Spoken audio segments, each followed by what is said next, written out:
시청자 여러분 안녕하십니까? 집중진단 제주 정은숙입니다.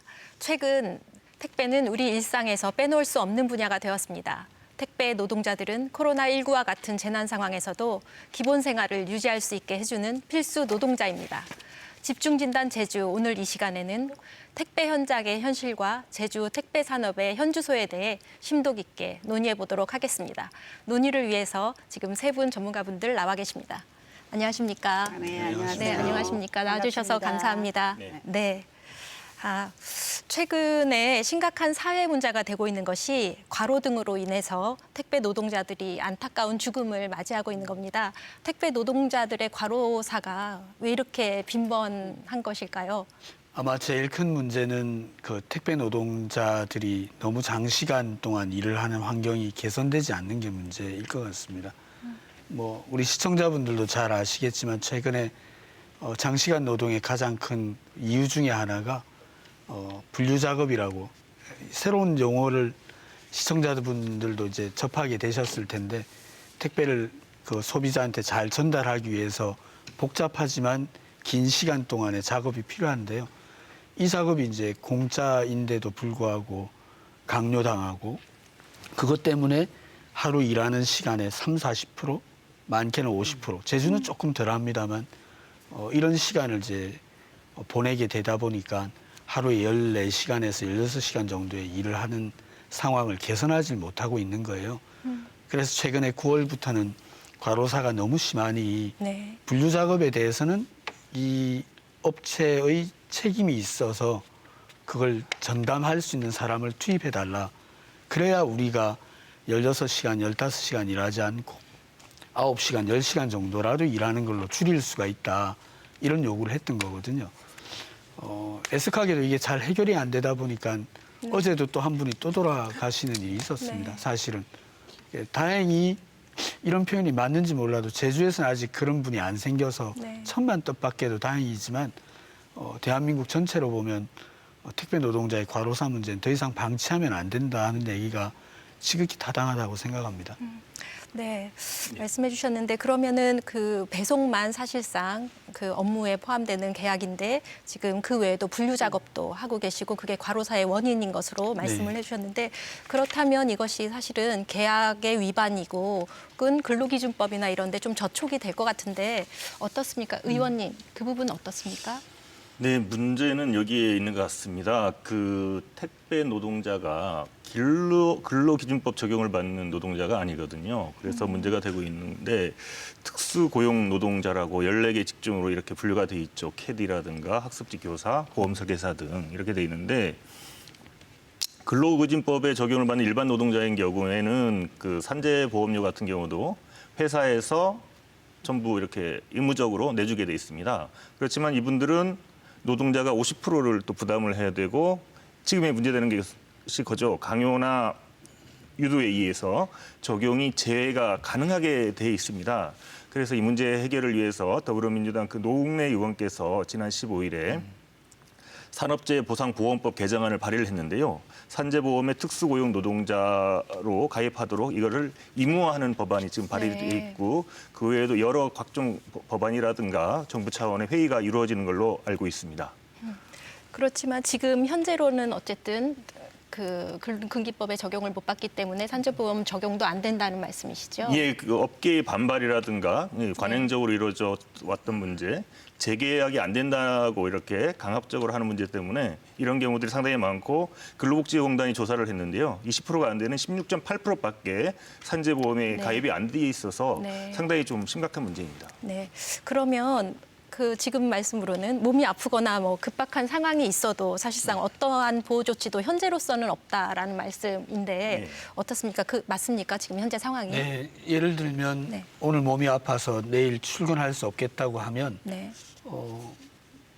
본인이 택배 기사가 20만 원, 30만 원의 돈을 주고 하루 동안 그 일을 대신해 줄 사람을 구해야 되고 구하지 못하면 일을 하러 나가야 됩니다. 만약 그러지 못하면 계약 위반이라는 이른바 보통 얘기하는 해고 통보를 받게 되는 이런 상황으로 내몰려 있는 거죠. 그래서 아파도 병원 갈 시간이 안 되고 아파도 잠깐 쉬어갈 수 있는 아무런 조건이 없는 이런 상황이 지금 계속되고 있는 거라서 매우 심각한 정도의 이번에 지경입니다. 그 고인이 되신 김원종 씨 같은 경우도 그 아까 말씀드렸듯이 분류 작업을 할 사람들 아르바이트 등을 구해서 이렇게 하더라고요.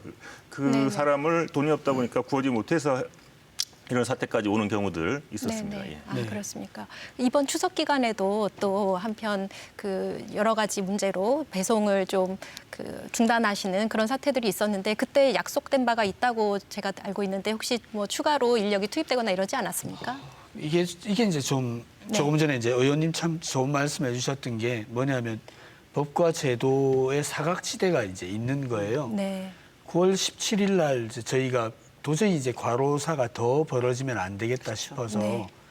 분류 작업을 이제 중단해야 되겠다. 그러지 않으면 정말 죽을 것 같다라고 이제 얘기를 하니 정부와 특히 업계가 어쨌든 의견을 모아서는 10,000명의 인력을 투입해서라도 추석 기간이 워낙 물량이 많아지니까 이 어려움을 해결해 보겠다고 대국민 약속을 했습니다. 네. 근데 실제 추석 기간에 투입된 인력은 10,000명이 아니라 1,000명 정도밖에 되지 않고 아, 그렇습니까? 그다음에 김원종 씨를 포함한 이미 돌아가신 분들은 저희 택배연대 노동조합의 조합원이 아니신데 네. 조합원이 없는 곳에는 특히 분류 인력을 한 명도 투입하지 않은 거예요.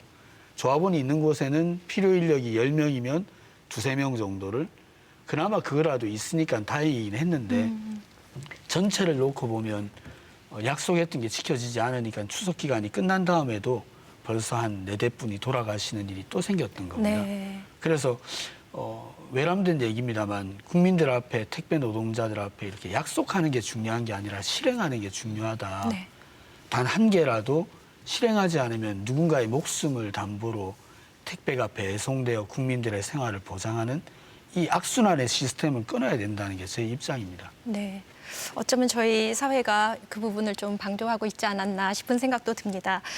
그런데 이 부분이 지금 제주 상황도 마찬가지인지 제주 상황에 대해서도 좀 말씀을 해주셨으면 좋겠는데 제주도의 택배업체의 종사자 수라던가 노동 환경이 어떤지 좀 말씀을 해주시겠어요?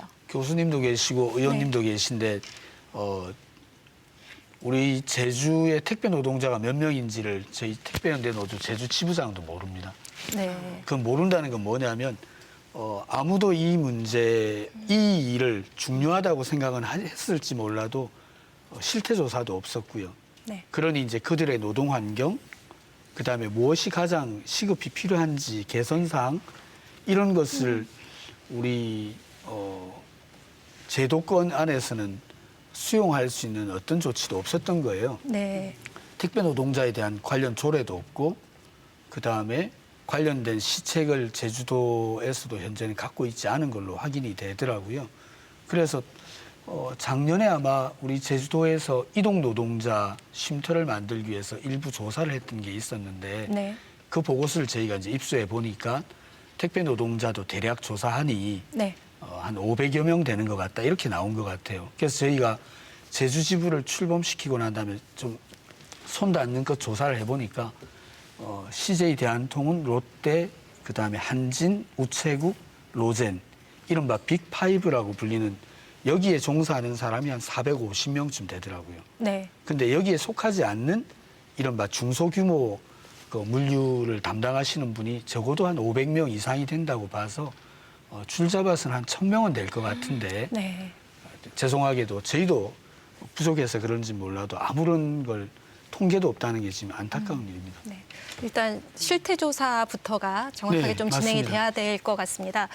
그런데 지금 택배 노동자들이 필수 노동자이기도 하고 그리고 또 지금과 같은 코로나 시대의 언택트 상황에서는 이분들이 마치 이렇게 혈액을 공급해주는 혈관과 같이 저희 실생활의 모든 것들을 이렇게 공급을 해주고 계신데 이분들에 대한 보호나 지원책이나 이런 것들이 지금 현재 별로 없는 것 같은데 어떻습니까?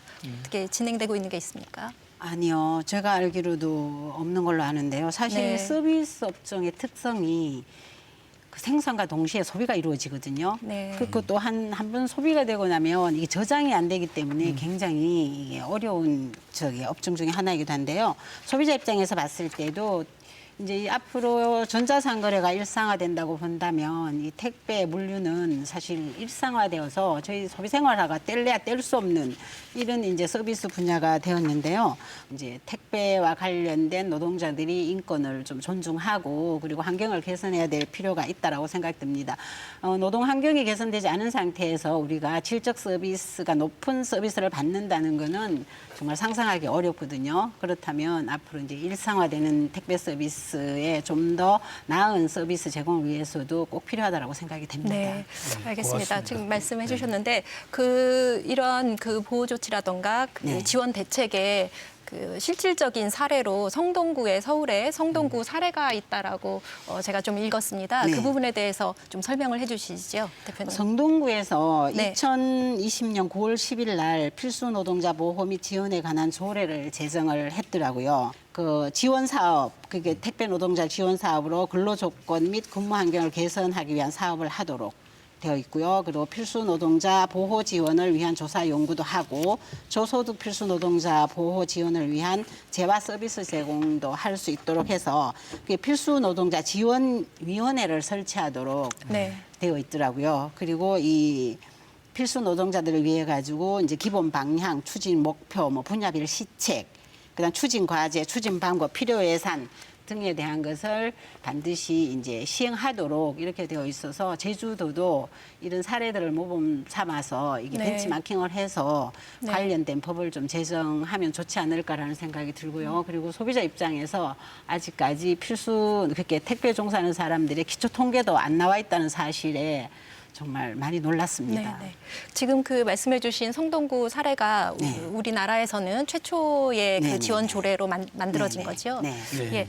의원님 어떻습니까?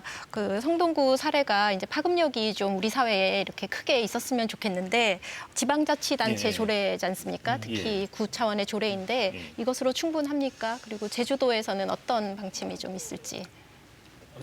어쨌든 긍정적인 것은 이번 코로나19 이후에 택배 노동자들의 문제라든가 네. 필수 노동장 재난 상황에서 사회 기능을 유지하기 위해서 일하시는 노동자들의 가치가 우리들 앞에 다시 한번 좀 부각됐다는 데 상당히 의미가 네. 있다고 생각을 하고요. 기초자치단체인 성동구에서 필수 노동자 보호 조례를 만든 것은 상당히 잘했다고 생각을 합니다. 네. 다만 광역자치단체나 의회, 특히 정부 차원에서 이에 대한 진단과 해결 노력이 있어야 됨에도 불구하고 그렇지 못했다. 그래서 최근에 산업재해보상보험법 개정안이라든가 생활물류서비스산업법 그리고 이 필수 노동자 관계 해결을 위해서 정부 차원에서 10월 6일 날 관계부처 회의를 열어서 대책을 세우고 하는 것 같습니다. 네. 늦었지만 다행이고요. 제주도 같은 경우에도 제가 개인적으로 필수 노동자 문제를 좀 검토를 좀 했었습니다. 네. 제가 포스트 코로나 대응 특별위원장을 맡고 있는데 정원호 구청장을 초청해서 특강이라든가 이런 것도 들으려고 좀 고민도 했었고요. 지금 이런 사례가 상당히 모범적이라고 볼 수 있는데 예전에 정보공개법 같은 경우에도 지자체에서 먼저 조례를 만들고 정부에서 법을 만드는 이런 밑에서 위로 올라가는 케이스죠. 그래서 이런 부분들이 상당히 좀 앞으로 좀 좋다고 생각을 하고요. 제주도 차원에서도 그리고 의회와 함께 또 할 수 있는 방안들을 좀 노력을 하겠습니다. 예. 지금 방금 말씀해 주신 게 생활물류 서비스 산업 발전법 말씀해 주셨죠. 그게 일명 저희 언론에서 택배법 줄여서 네, 이제 택배법이라고 맞습니다. 불리는 그 법을 말씀하시는 것 같습니다. 지부장님, 지금 필수 노동자로서 이 성동구에서 이런 조례가 만들어진 사례가 어떻게 느껴지시는지 의미가 좀 남다를 것 같은데 말씀해 주신 택배법도 좀 부연 설명을 내용이 어떤 것을 담고 있는지도 같이 좀 설명해 주십시오. 네, 성동구에서 기초자치단체이잖아요. 네. 그런 면에서 작은 곳이고 예산도 없는 곳인데 그런 조치를 하려고 애썼던 건 정말 환영할 일이라고 네. 생각합니다. 네. 조금 전에 강 의원님 말씀하신 것처럼 이게 이제 그럼에도 불구하고 관련 법이 늦춰지고 그다음에 광역자치단체 같이 아주 비중 있는 행정기관이 혹은 그 의회가 관련된 조례를 만들기보다는 기초자치단체에서 했다는 것은 좀 아쉬운 거죠. 네. 그 점에서는 제주 지역에서도 조례가 정말 빨리 만들어지면 좋겠고 저희 제주 지부는 강 의원님을 열심히 도와서 조례 만드는 일을 하고 싶습니다. 네. 그리고 예. 아마도 이 문제일 거예요. 뭐냐면 택배 산업이 시작된 건 28년 됐거든요. 네. 1992년에 한진이 이제 그 당시에 즉 대한통운이 처음으로 택배 산업을 시작했는데 네. 굳이 얘기하면 한 15년 정도 전부터 인터넷 시대 그다음에 오프라인이 아닌 온라인 시대가 열리면서는 택배 산업이 훨씬 생활 깊숙이 들어오게 된 겁니다. 그러면 이제 당연히 규모도 커졌겠죠. 작년 기준으로 6조 2천억의 매출이란 말입니다. 작지 않은 기간 산업이 돼버린 거예요. 근데 법이 없는 거예요. 그러다 보니까 여러 가지 일을 굳이 말하면 주먹구구로 해오거나 관행이란 이름으로 해오던 여러 가지 좀 부조리한 것들도 있을 수 있는 거예요. 정상적이고 건강한 산업 발전, 그게 종사하는 노동자를 위한 법령 제도나 이런 것들이 전혀 없는 상태로 너무 오래 온 거죠. 네. 현재는 이제 다행히 올 연내 정기국회 안에는 정부나 또 여당이나 또 관련 부처들이 모두가 다 택배 산업 문제는 빨리 해결하자 이런 의견이 모아지고 있어서 정말 기쁜 일이라고 생각합니다.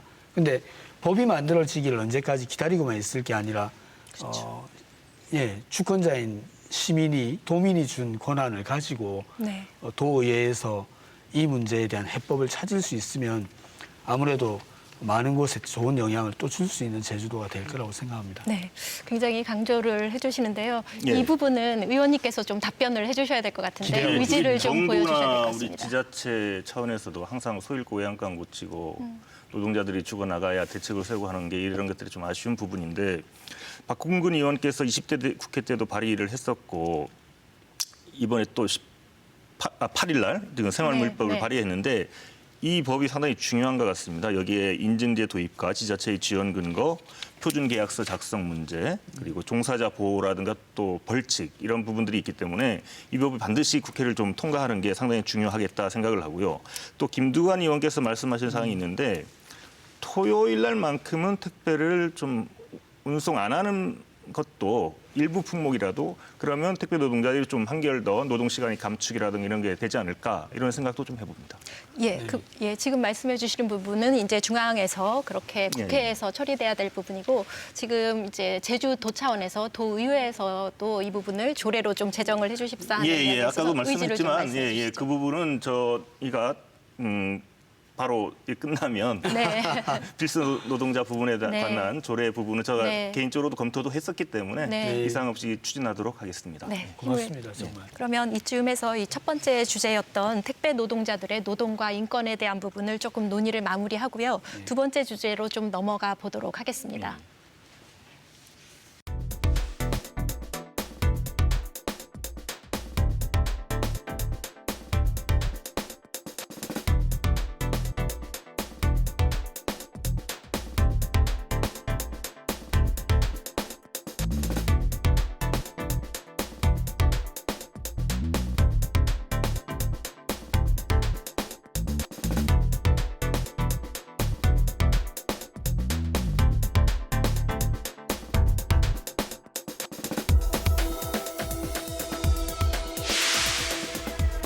네, 우리 일상 속에서 이 택배라는 것이 이제는 아주 깊숙이 자리를 잡고 있어서 이것을 떼놓고는 생각할 수가 없을 것 같습니다. 지금부터는 이제 본격적으로 제주의 택배 산업에 대해서 논의를 해봤으면 합니다. 김정숙 대표님, 네.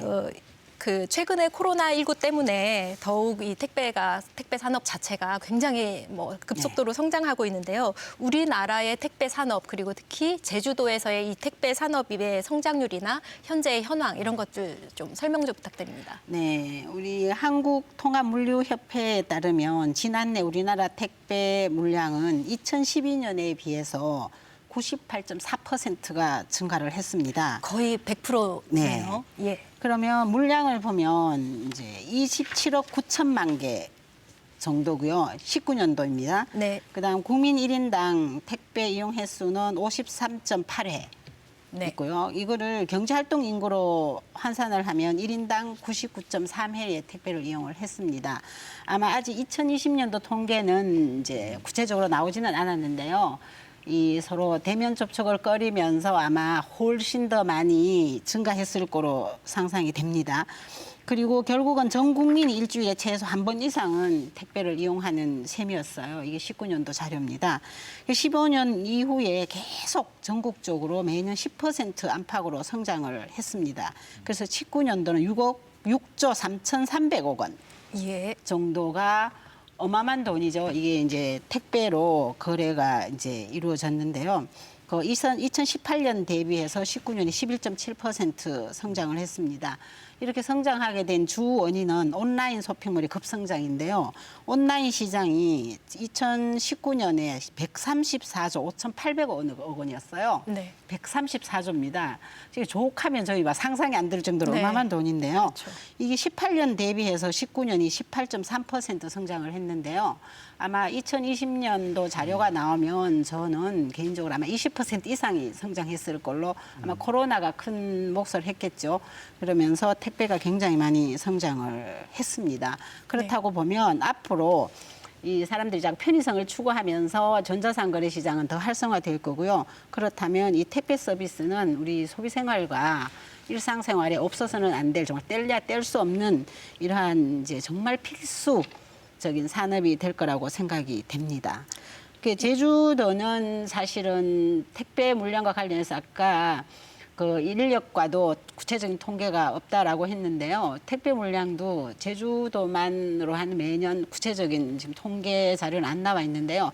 일반적으로 추측하기는 제주도 인구가 전체 우리나라 인구 약 1% 정도 되니까 네. 아무리 이용을 안 해도 이 전체 물량 1% 정도는 넘을 것으로 네. 이제 추측이 됩니다. 예, 그 또한 뭐 정확한 데이터는 없다는 그렇다면 말씀이시고. 2019년도 같으면 1%로 봤을 때 2,790만 건이 제주도민이 네. 이용했다라고 추정을 할 수가 있거든요. 네. 앞으로 지원법이 만들어지면 저는 이제 제주도만의 어떤 특수한 통계 자료, 즉 기초 자료가 있어야 그 기초 자료를 근거로 뭐 대책을 수립하거나 문제점을 개선하거나 하는 데 도움이 될 거로 생각이 돼서요. 아마 지원법이 만들어지면 이제 제주도만의 어떤 그 이런 통계 자료가 좀 구체적으로 잘 정립이 되지 않을까라는 생각이 네. 듭니다. 그러면 전체 물동량이나 이런 부분은 데이터가 없는데 네. 제주도민들의 택배 이용 실태 네. 그거에 대한 자료는 혹시 있습니까?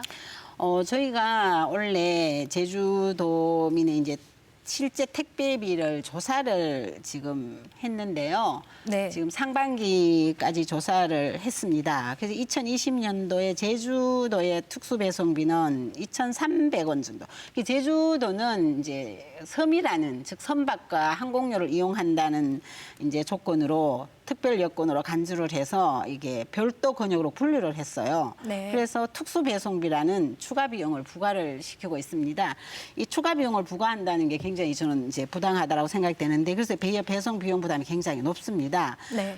근데 이제 여기 2020년도에 2,300원의 특수배송비가 부과하게 됐는데요. 만약 제주 지역이 육지권에 비해서 4.9배 높은 배송비를 부담을 하고 있습니다. 네. 그래서 제주 지역의 평균 배송비는 2,596원이고요. 육지의 평균 배송비는 527원입니다. 네. 그럼 여러분들은 택배 하나가 어떻게 527원이야 이렇게 이제 생각을 하시는데 이거 통계 자료는요. 육지 같은 경우는 무료 배송이 많아요. 네, 이렇게 그렇죠. 무료 배송을 영원으로 계산을 하다 보니까 그래 건수로 나누니까 건당 비용이 굉장히 낮아지는 겁니다. 네. 그래서 이제 식품의약품은 저희 제주도 이제 36.9배, 가전제품은 14.9배, 전자기기는 13.3배, 의류는 6.7배 정도를 더 많이 택배비를 부담하고 있는 실정입니다. 그러니까 이게 이제 섬 지역이라는 이제 특수 상황을 그 지역에 살고 있는 사람들의 이제 어쩔 수 없는 제가 뭐 제주도에 살고 싶어 사는 것도 아닌데 어쨌든 네. 지역 특성으로 인해서 이 소비 생활에서 제주도민들이 굉장히 많은 이제 추가 비용을 부담하고 있다라고 본다면 앞으로 이렇게 이제 추가 비용을 부담하는 이 문제를 좀 제주도가 적극적으로 나서서 좀 해결을 해야 될 문제가 아닌가라는 생각이 듭니다. 네, 지금 말씀해 주신 게 특수 배송비 부분을 말씀을 해 주셨는데 특수 배송비가 보통 도선료와 항공료, 뭐 일반적으로 이런 택배는 항공으로 오는 건 많지 않습니다만 그 두 가지를 네네. 다 포함해서 특수 배송비라고 아까 하는 말씀드렸던 거죠. 2,596원은 평균 배송비. 그거는 평균 네, 배송비고 이제 특수비가 배송비는 포함된 거죠. 따로 저희가 추가로 내는 돈이 2,000 평균 제주도민이 2,300원 정도. 그렇게 네. 되는 거죠. 예, 알겠습니다. 그런데 이 부분을 저희가 이 특수 배송비를 일반적으로 도선료가 많으니까요. 도선료 부분이라고 볼 때 최근에 자료들을 좀 보니까요, 지부장님, 그 전국 택배 노조 제주 지부에서 적정 도선료 입법 운동을 지금 네. 추진하고 계시더라고요. 아까도 네. 잠깐 말씀을 해주셨는데 어쩌면 이런 것들이 이제 행정이나 의회에서 해야 될 일을 지금 먼저 하고 계신 걸로 보이기도 합니다. 왜 이런 입법 운동을 펼치고 계시고 그 내용은 뭔지 좀 설명해 주십시오. 제가 아라동 살고 있거든요. 네, 저희 제주에 있는 택배 노동자도 제주 도민이잖아요. 네, 도민이자 택배업에 종사하는 일선 종사자인 거예요. 근데 아무리 봐도 제주 지역의 도선료 문제는 도민의 입장으로 봐도 택배 종사자 입장으로 봐도 비합리적인 거예요. 네, 너무 과다하고 그 기준도 모호한 거예요. 애매모호하다 뜻입니다. 그래서 저희가 좀 알아보니까 특수배송비라는 것은 법률 용어가 아닙니다. 네. 네, 그러니까 어디에도 없는 용어입니다. 택배 업계가 사용하는 용어를 그냥 그대로 갖다 쓰고 있는 겁니다. 아 그렇습니까? 근데 도민들은 느끼기에 택배가 배로 많이 들어오니까 물 건너오는 도선료구나 이렇게 부를 뿐입니다. 네. 그래서 통상적으로는 도선료라 불리는데 법률적으로는 이와 관련된 아무런 법적 근거가 없습니다. 한마디로 말하면 법도 없이 그냥 업계에서 달라는 대로 주고 있다. 그것도 물품마다 다르다. 그다음에 어느 업체를 택하느냐에 따라 다르다. 네, 이 말은 한마디로 중구난방, 그다음에 회사 사장 마음인 거예요. 도민들이 그런 면에서 1년에 적게는 몇백억씩 되는 돈을 더 웃돈을 얹어서 택배를 이용한다는 거는 제주도민만이 받는 차별감 분명한 거거든요. 저희가 좀 알아보니까 네, 영국이나 이런 섬나라의 경우에도 도선료는 있긴 있더라고요. 네. 근데 아주 제한돼 있어요. 일반적인 게 아니라 제한적으로. 이건 정말 어쩔 수 없이 부가 비용을 좀 더 받아야 되겠네요라고 엄격하게 제한하고 있는데 비하면 그런 것들은 일반적이라는 법으로 거. 규정을 하고 있습니까? 네, 법으로 규정하고 예. 있습니다. 그 점에서 보면 가까운 일본의 경우도 섬나라여서 거기도 도선료라고 불리는 아무튼 이런 명목의 것이 있는데 이것도 또한 매우 엄격하게 제한하고 있습니다. 네, 그래서 1,500원짜리 물건을 산다고 주문을 했는데 도선료를 3,000원, 4,000원을 내야 된다고 하는 경우가 생기면 주문하다 포기해버리는 주민들이 많습니다. 네, 이게 생활에 이미 곳곳에서 나타나고 있으니 저희가 생각기에는 법이 없으면 법을 만들자고 요구하자. 근데 만약에 다른 분들이 마음은 있지만 못 나섰다면 저희 택배연대 노동조합이 먼저 나서서 서명운동을 하고 네. 관계된 정치인들을 만나서 요청을 하자 하고 9월 1일부터 서명운동을 했던 거고요. 현재 11,000명 정도가 됐는데 이번 주를 끝으로 서명운동을 끝내고 다음 주에는 여기에 참여해 주신 각 정당의 대표자들이나 국회의원들을 다시 만나서 법안 심의가 이제 본격화되니까 기왕에 만들어지는 택배법에 제주도 도선료 문제를 같이 넣어서 통과시켜달라는 요청을 공식적으로 하려고 생각하고 있습니다. 네, 그렇습니까? 그 의원님 지금 말씀 들으시면서 예, 예. 그 막중한 책임감을 좀 느끼실 도에서 법합니다. 의회에서 해야 될 어떻습니까? 부분들을 네. 그 택배 노동자들이 대신 해준다는 생각이 드는데요. 네. 그 아까 말씀했듯이 택배 업체가 제각각 자율적으로 이렇게 요금을 좀 매기는 상황인데요. 네. 그 뭐 자유시장 경제 체제라는 뭐 핑계를 대는데 국토부에서도 2017년에 그 택배요금 신고제를 시행을 추진했었습니다. 근데 업계 반발 그리고 또 공정거래위원회에서 업계가 또 담합할 수 있다는 우려 때문에 중단되었었는데 이런 부분들은 좀 추진해도 되지 않을까 이런 생각이 들고요. 오영훈 의원이 그 원가 계산서를 제출하도록 하는 화물자동차 운수사업법 개정안 20대 국회 때도 발의를 했었고 최근에 또 21대 국회에서 발의한 걸로 알고 있는데 이 법안이라도 반드시 통과가 돼야 될 것 같고요. 지금 박홍근 의원이 대표 발의한 생활물류 발전법 있지 않습니까? 네. 이 법이 지금 개정안이 올라가 있는데 상임위 심사 이렇게 과정에서라도 이 법에다가 제주도 도서 지역 택배 특수 운송비 관련한 조항이 좀 들어가서 좀 해결할 수 있도록 온 도민의 좀 역량을 좀 모아야겠다 이 생각을 좀 하게 됩니다. 예. 예, 알겠습니다. 지금 좀 추가로 여쭙고 싶은 게요. 예, 예. 화물자동차 운수사업법에서 예, 예. 원가를 계산해서 신고하도록 하는 거를 잠깐 언급해 주셨잖아요. 예, 예, 예. 그 부분이 어떤 겁니까? 좀 더 자세히 설명해 주시죠. 아까도 말씀드렸습니다만 오영훈 의원께서 이 부분을 마침 20대 국회 때 캐치를 했어요. 그래서 발의를 했었고 이번에 안 되니까 이번에도 했는데 지금 택배 회사들이 네. 비용 문제에 있어서 공개가 안 되다 보니까 소비자들이 내용을 모르지 않습니까? 예. 내용을 모르기 때문에 추가 배송비 비용을 얼마 올리더라도 제대로 알 수가 없는 구조죠. 그러니까 정보 공개에 대한 기본적인 원칙을 세운 거라고 생각을 합니다. 예. 그 점에서는 네. 화물운송사업법이라는 게 오랫동안 있는데 이 네. 법의 취지는 뭐냐면 기업과 기업 그다음에 공장과 공장 사이에 이른바 규모가 큰 5톤, 10톤, 25톤 이런 트럭에 싣고 가는 예. 물류와 관련된 네. 법 제도입니다. 근데 택배 산업은 엄밀히 말하면 이 기업과 기업 사이에 벌어지는 물류 문제가 아니다 보니까 택배법이라는 게 별도로 필요하게 된 거거든요. 예. 그 점에서 이제 택배법이 지금 그래서 필요해서 만들어지고 있지만 현재까지는 이 법에 의해서 규정을 받고 있었던 거지요? 아닙니다. 이 법에는 아닙니까? 택배와 관련된 것이 구체적으로 담겨져 있지 않다 보니까 네. 택배 산업은 20년 동안 아무런 법적 규제가 없었습니다. 그게 네. 문제였어요. 네. 이른바 무법천지다. 저는 네. 이렇게 표현하는데요. 네. 다만 이제 오영훈 의원님을 저희가 만났었거든요. 네. 그리고 국민의힘 제주도당 위원장님도 만나 뵙고 같이 간담회를 했는데 같이 의견이 모아진 건 뭐냐면 법안을 발의하신 오영훈 의원님도 결국에는 화물운송사업법에서 일부 개정안을 내시고 네. 택배법이 제정안이 제출되는 마당에는 통합되어서 택배 관련한 도선료 내용이 포함되는 것은 타당하다. 두 법을 동시에 통과시키든 한 개로 통합하든 그건 별로 그다지 중요한 문제는 아닐 것 같아요. 오 의원님도 발의하신 분도 그게 동감했고 그다음에 야당의 대표 야당인 국민의힘의 도당위원장님도 그런 방향이라면 시장주의 원리를 근본적으로 훼손하지 않는 범위 내에서라면 일정한 규제 이건 필요할 수 있기 때문에 관련된 내용을 당 차원에서도 논의해보겠다 이런 말씀도 하셨거든요. 그래서 저는 적어도 이제 큰 여야 정당들의 제주도 지역의 대표적인 분들 중에 한 분들이신 이분들이 공감도 하시고 또 여기 강 의원님 같이 적극적으로 이미 나서신 분도 있고 하면 적어도 이제 저희 서명운동이 끝나고 나면 저희로서는 네.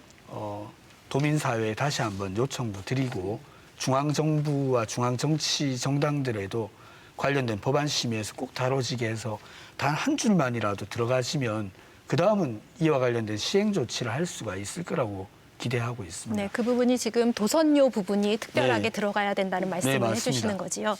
예, 알겠습니다. 그러면은 그 다음으로 특수배송비 관련해서 지금 최근에 보니까요, 제주도가 의뢰를 해서 네, 네, 제주 네, 네. 녹색소비자연대에서 실태조사를 실제 네, 네, 하셨더라고요. 네. 예, 그 부분을 좀 설명해 네. 주십시오. 네. 어떤 내용을 하셨는지. 사실 특수배송비라는 게 결국은 업체가 만들어낸 용어이기도 하고요. 따지고 보면 이제 별도 권역으로 섬 도서 지역을 분류해놓고 이제 추가 비용을 부담시키는 건데요. 근데 이 비용 시키는 걸 보면 저희들이 이제 조사했는 결과에 의하면 그 오픈마켓에서는 96.5%가 특수배송비를 청구를 하고 있고요. 예, 대표님 조금 여쭤볼게. 네. 오픈마켓이나 이런 용어들을 저희가 시청자분들도 저도 잘 익숙치가 않아서요. 오픈마켓이 네. 어떤 겁니까? 그거 좀 설명해 주시고서 그렇게 진행해 주시죠. 오픈마켓은 예. 이제 보통 저희들이 이야기하는 실건가 뭐 등등 예, 이런 겁니다. 아니 이제 네. G마켓. 네. G마켓. 그다음에 플랫폼 옥션. 역할을 하는. 네네네. 이거 소셜커머스는 이제 SNS로 하는 아, 주로 네네. 이제 업체인데요. 네. 그 오픈마켓에서는 96.5%가 이제 투표 특수 배송비를 청구를 하고 있고요. 소셜 커머스는 89.9%. 근데 TV 홈쇼핑은 네. 11.8%밖에 부과를 안 해요. 아, 그렇습니까? 그러면 84.1%는 저 특수 배송비를 청구하지 않습니다. 네. 그리고 또 하나 저희가 조사한 결과에 의하면 이제 그 동일 제품, 동일 업체 간에도 이제 3.3배에서 이렇게 동일 제품, 동일 구간 네. 내 특수 배송비도 업체 간에 네. 이제 조사를 해봤더니 3.3배에서 5배 차이가 나요. 그러면은 A 회사에 하냐 B 그쵸, 회사에 그쵸. 하느냐에 같은 따라서 제품, 같은 구간. 제품도 예를 들면 제주도에서 이제 A라는 제품을 샀는데 저희가 이제 같은 제품을 5개 업체를 조사를 했더니 네. 3.3배에서 5배 차이가 나더라는 거예요. 네. 그럼 예를 들어서 A라는 업체가 2,000원 받으면 어떤 업체는 그걸 10,000원 받더라는 거죠. 그러니까 5배 정도 차이가 나고요. 그다음에 이제 특수 배송비가 최고 2만 원에까지 있고요. 최저는 1,500원이에요. 네. 제품에 따라서. 그다음 이제 또 특수 배송비 청구가 되는 게 전자기기가 70.1%로 가장 높아요. 이제 품목별로 보면. 네. 그다음 가전 제품이 47.5%로 가장 낮습니다. 그러면 TV 홈쇼핑이 결국은 특수 배송비를 미청구하는 게 84%가 된다면 저희들이 이제 합리적인 어떤 대안을 마련한다면 특수 배송비를 청구하지 않고도 충분히 배송이 가능하다라는 것을 이제 저는 보고요. 또 하나는 이제 전국적으로 단일 요금을 부과하는 것은 우체국 쇼핑입니다. 네. 네. 우체국 쇼핑은 이제 지역에 따른 차별이 없어요. 전 지역에 단일 구간의 요금을 적용을 합니다. 그렇다 보면 저희들이 이제 어떤 합리적인 법안을 대안을 잘 마련하면 이렇게 지역에 따른 어떤 차별을 조금 없앨 수 있는 대안을 충분히 강구할 수 있다라는 생각이 듭니다. 아, 네. 네. 아, 잘 알겠습니다. 이러한 법률 용어도 아니고 그냥 업체에서 지금 쓰고 있는 이러한 추가 배송비, 특수 배송비에 네. 대해서 도민의 절반이 이상이 부당하다라고 라고, 하는 네. 그 연구 결과를 네. 17년도 제주연구원의 연구 네. 결과를 본 적이 있습니다. 그러니까 51%의 도민들이 이 도선료는 부당하다라고 느끼시는 거죠. 결국 이것들이 제주 도민들이 피해로 느끼시고 실제 피해이기도 한데요. 이 부분에 대해서 지부장님 어떻게 도민들이 어떤 피해를 직접적으로 갖는 건지 비용 외에 또 다른 피해들이 있습니까? 비용은 경제적으로는 심각하지 않겠습니까? 네. 일주일에 하나라고 하면 네.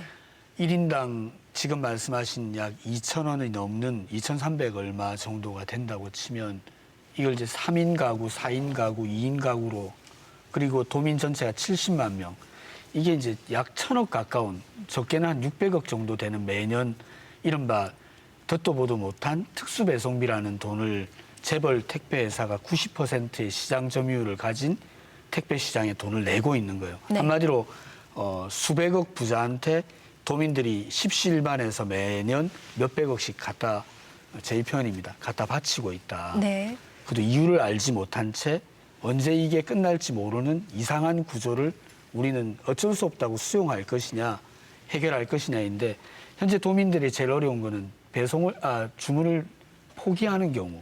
네. 그다음에 그런데 그 부분은 이제 특수 배송비 때문에 그런 것인데 네. 이것이 이제 큰 틀거리에서 봤을 때 제주도의 산업이라던가 농수산물의 그럼요. 거래 이런 부분에도 영향을 좀 미칠 것 같아서 질문을 드렸습니다. 저희가 볼 때는 네. 전국 농민의 총연맹 제주 도연맹 네. 집행부하고 간담회를 이걸 했었거든요. 네. 그분들이 당장 뭐라고 하냐면 지부장님 특수배송비에 대해서 설명 이해했습니다. 그러면 우리 농산물도 결국 이것과 똑같지는 않지만 네. 섬에 있다는 이유로 해상 운송비라는 게 별도로 더 많이 부과되고 있는데 육지 농민들에 비해서 우리가 가격 경쟁력에서 밀리고 네. 있습니다. 네. 그래서 작년에 태풍이 와가지고 귤 맛이 없어지고 어떤 이런 얘기가 나왔을 때 그나마 물류 비용이라도 중앙정부에 지원을 요청했을 때 제주도는 지원할 수 없다고 해서 그 얼마 안 되는 네. 예를 들면 한 600억에서 700억 정도가 농민들이 부담하는 해상 운송비인데 네. 그중에 한 30억, 40억 정도라도 지원해달라고 제주도에서 했던 것 같아요. 네. 근데 이 거절당했어요. 네. 그 이유가 섬에 있다는 것이어서 제주도만 예외로 할 수 없다. 이런 논리였다고 봅니다. 네. 다시 말하면 제주도에 살고 있는 70만 명은 한편에는 생활물류라는 택배에서 한편에는 농민들이 많은 제주의 도민들로서는 또 한편에 가격 경쟁력에서의 또한 피해를 이 이상한 논리 구조가 제주도민들의 생활, 경제 그리고 사회활동 전반에 보이지 않게 영향을 미치고 있다고 봐지거든요. 저희 택배연대 노조 입장에서는 단순히 그냥 돈을 벌기 위해서 직업을 선택한 측면도 있지만 기왕에 택배 산업에 종사하고 있는 마당에는 정말 도민사회 전반이 함께 나서서 이 좀 불합리하거나 부조리한 구조는 바꿔야 되는 거 아닐까. 근거 없는 차별은 좀 해소해야 되는 거 아닐까. 네, 그 부분- 도민들은 이미 그 목소리가 높은 것 같아요. 예, 그 부분이 지금 해상 물류비가 네. 과다하게 책정되는 그 부분을 말씀해 맞습니다. 주시는 700억 거죠. 정도라고 현재 추정되고 있다고 예, 합니다. 예. 해상 운송비 관련해서는 말씀해 주셨는데 그 2015년 제주특별법 그 5단계 제도 예, 예. 개선에서 그 부분이 어떤 그 지원을 받을 수 있는 법적 근거를 좀 마련했던 것으로 알고 있는데 어떻습니까? 당시에 지원 근거는 마련이 됐고요. 예. 그리고 농림해양수산부 같은 경우도 이에 동의하고 있습니다. 네. 지속적으로 우리 국회의원들이 얘기해왔고 동의하는데 금액도 한 49억 정도밖에 되지 않고 한데 기획재정부 예산을 총괄하려는 기획재정부가 강력히 좀 반대를 하고 있는데요. 네. 그 이유는 다른 지역과의 형평성 그리고 직불금 지불 문제가 이게 중복 지원이 된다 뭐 이런 이유로 외면하고 있는데 이 부분은 그 우리 제주도가 도서 지역으로서 그 도민들이 그 농사를 지은 걸 육지부에 파는데 그 소득과 연결되는 문제이기 때문에 그리 큰 금액이 들어가는 것도 아니고 좀 정부 차원에서 좀 적극적으로 좀 방안을 해결 방안을 모색했으면 하는 생각이 들고요. 유성근 의원께서 그 이와 관련해서 연구 용역 예산을 원래 반영을 했거든요. 네. 그래서 이 용역을 근거로 용역 결과 보고서 나오면 우리가 그 토대로 해서 국회 차원에서 해결 방안을 찾을 수 있도록 기획정부를 설득하는 방안을 우리가 찾기 위해서 좀 노력을 해야 될 것 같습니다. 근데 아까 그 미청구 뭐 이 문제 관련해서는 지금까지 택배 관련해서 우리가 제주 지역에서 견제하고 감시할 수 있는 기능을 거의 못했다고 생각을 합니다. 네. 그래서 이런 문제들이 벌어진 거고 마침 코로나19 시기에 택배 노동자 문제가 불거지고 특수 배송기 문제가 계속적으로 논의되고 있는 만큼 이번 기회에 좀 힘을 합쳐서 이 문제 해결을 위해서 좀 앞장서야 되지 않나 네. 이런 생각을 합니다. 예. 그 놓치고 있는 부분이었다고 말씀을 네. 해주셨는데 소관 부서가 따로 없습니까? 저희가 도선료 때문에 이른바 도선료 때문에 제주도의 관련 부서를 찾아봤는데 현재 통상물류과 안에 네. 도선료 네. 담당 팀이 있더라고요. 팀이 있습니까? 예, 그래서 그 팀장님과 그 팀원들하고 한번 티타임을 해보니까 네. 이분들도 하소연을 하더라고요. 관련 법이 없다 보니까 부서가 없고 부서가 없으니까 실태조사든 그 어떤 것도 돼 있지 못하다. 그래서 도선료뿐만 아니라 택배법이라도 통과가 될 수만 있으면 제주 지역의 이른바 물류 문제와 관련해서 도가 혹은 도의회가 좀 더 책임 있고 권한 있고 전문성 있게 접근할 수 있을 것 같다. 그래서 저희 노조복은 오히려 좀 꼭 도선료 서명운동 잘 하셔서 쟁점으로 좀 끌어올려 달라 이렇게 문제가 부탁을 불거진 지가 하시더라고요. 네. 몇 년 되지 않았어요. 맞습니다. 한 제가 오영훈 의원 보좌관 할 때 제주 도민으로부터 이 문제를 전화를 한번 받은 기억이 있거든요. 네. 그랬군요. 초창기여서 좀 문제가 있는 것 같고요. 이제 앞으로 이 문제 해결을 위해서 좀 적극 나서야 될 것 같습니다. 제주도민의 이익과 연결되는 거기 때문에 네. 예, 네, 그래야 하지 않을까 알겠습니다. 생각합니다. 예, 제주에서의 택배 산업 그리고 제주에서의 택배 노동자들의 근로 여건 해결을 위해서 가장 시급하게 마련돼야 할 대책이 어떤 것인지 한 가지씩 정도만 마무리 발언으로 좀 해주시기 바랍니다. 한 제가 먼저 가지씩만. 할까요? 예, 먼저 해주시죠. 코로나19로 인해 비대면, 언택트 시대가 도래했습니다. 누군가 편리함을 추구하고 있지만 또 누군가는 정말 고생하고 아픔을 겪고 있다고 봅니다. 이런 문제에 대해서는 정부 그리고 지자체 차원에서 적극적으로 해결 방안을 찾아야 된다고 생각을 하고 특히 택배 노동자들의 권리 획득을 위해서 저 역시도 노력하겠습니다. 예, 고맙습니다. 네, 말씀해 주시죠, 대표님. 네, 저는 소비자 입장에서 우선 말씀을 네. 드리겠습니다. 아까 말씀드렸다시피 소비자가 살고 있는 곳의 지리적 위치에 따라서 차별받지 않도록 도소지역 특수배송비에 대한 어떤 합리적 기준을 마련할 필요가 있다고 생각이 됩니다. 아까 말씀드렸다시피 이 추가 배송비가 지역별, 제품군별, 업태별, 제품별로 판매 사업자에 따라 굉장히 차이가 큽니다. 심지어 5배까지 차이가 난다는 거는 결국은 이 판매업자가 자율적으로 그냥 알아서 정하기 때문에 생겨난 문제라고 생각이 되어서요. 이 합리적 어떤 기준을 마련할 필요성이 있고요.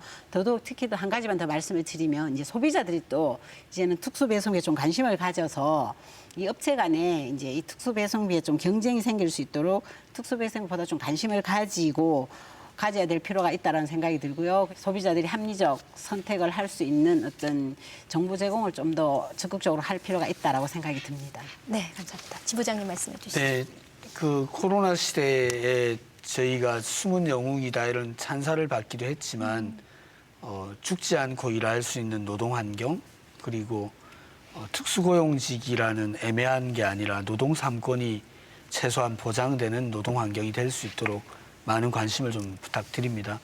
아무튼 저희도 도민을 위해서 노력하는 노조가 되도록 하겠습니다. 고맙습니다. 예, 감사합니다. 이렇게 나와주셔서 네, 감사드립니다. 감사합니다. 네, 고맙습니다. 감사합니다. 예.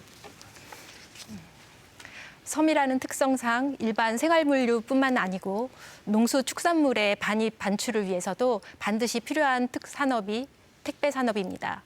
제주 도민들의 피해를 줄이고 택배 노동자들의 인권을 보호하기 위한 탄탄한 대책이 시급히 마련되어야 할 것입니다. 집중진단 제주 오늘 순서는 여기까지입니다. 시청해주신 여러분 감사합니다. 안녕히 계십시오.